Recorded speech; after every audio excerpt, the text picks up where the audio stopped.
تو آپ نے روتے ہوئے فرمایا وہ جبرائیل تھا جو کہتا تھا کہ آگے گیا تو جل جاؤں گا، صدیق ہوتا چاہے جل جاتا تو ساتھ جاتا۔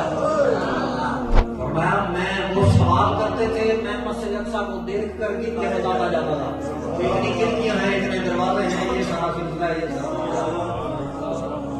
ابو جہل نے جب کہا کہ جی نہیں مانتے ہم، صدیق اکبر نے مان لیا، پھر وہ انہوں نے روغہ ڈالنا شروع کر دیا۔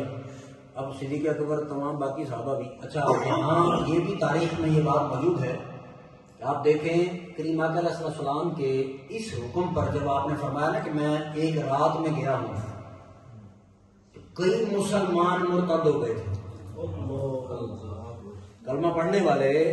اگلے دن جب حضور نے یہ فرمایا جو کچے ابھی تھے وہ کئی مسلمان مرتد ہو گئے، اپنے اسلام سے پھر گئے کہ نہیں جی یہ تو ہو ہی نہیں سکتا۔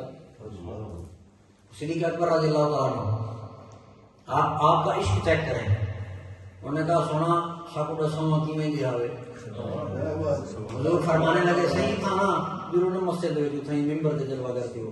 تو کریم آقا علیہ السلام تشریف لے گئے، وہاں آپ سارے صحابہ جو اس وقت کے تھے وہ بیٹھے، سیدنا صدیق اکبر رضی اللہ تعالیٰ عنہ بھی عاشقوں کا امام سیدنا صدیق اکبر رضی اللہ تعالیٰ عنہ۔ اب وہ سن رہے ہیں، سارا واقعہ سنا۔ جب بات آئی نا اس بات پر کہ میں سدرہ پر پہنچا، کریم آقا علیہ السلام نے جب یہ فرمایا کہ میں سدرہ پر پہنچا تو جبرائیل نے کہا اگر آگے جاتا ہوں تو پر جل جائیں گے، سیدنا صدیق اکبر کی داڑھ نکل جائے گی۔ آپ نے اتنا گریہ کیا، اتنا روئے، لوگوں نے کہا حضرت روتے کس لیے ہیں؟ تو آپ نے روتے ہوئے فرمایا وہ جبرائیل تھا جو کہتا تھا کہ آگے گیا تو جل جاؤں گا، صدیق ہوتا چاہے جل جاتا تو ساتھ جاتا۔ نعرہ تکبیر، نعرہ رسالت، نعرہ حیدری، شان مصطفیٰ، مقام مصطفیٰ، عظمت مصطفیٰ۔ صدیق ہوتا چاہے جل جاتا پر ساتھ جاتا۔ سامعین محترم، اب جب کریم آقا علیہ السلام کے سفر کا پتہ چلا نا باقی لوگوں کو، کفار کو، تو ان کو پتا تھا کہ مسجد اقصی تو انہوں نے دیکھی نہیں ہے۔ انہوں نے عجیب عجیب سوال کرنا شروع کر دیا۔ انہوں نے کہا اچھا جی آپ ہمیں بتائیں، مسجد اقصی آپ گئے ہیں، اب آپ یہاں ماشاءاللہ تشریف فرما ہیں تمام حضرات، آپ کل گھر جائیں اور کوئی پوچھے آپ سے بھی رات کہاں تھے تو آپ فرمائیں گے کہ ہم اس پروگرام میں تھے، صفا فاؤنڈیشن کے پلیٹ فارم سے پروگرام تھا۔ تو اب وہ آپ سے پوچھیں کہ جی کس کس نے وہاں پارٹیسپیٹ کیا، اسپیچ کس کی تھی، نعت کس نے پڑھی، یہ تو آپ بتا سکتے ہیں۔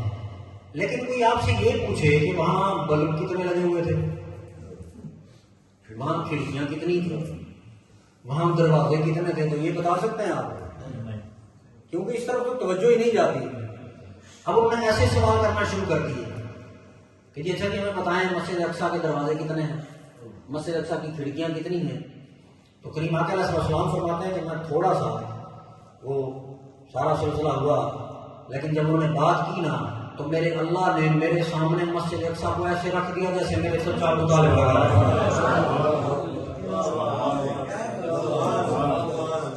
فرمایا میں وہ سوال کرتے تھے، میں مسجد اقصی کو دیکھ کر گن کے بتاتا جاتا تھا، اتنی کھڑکیاں ہیں، اتنے دروازے ہیں، یہ سارا سلسلہ ہے، یہ سارا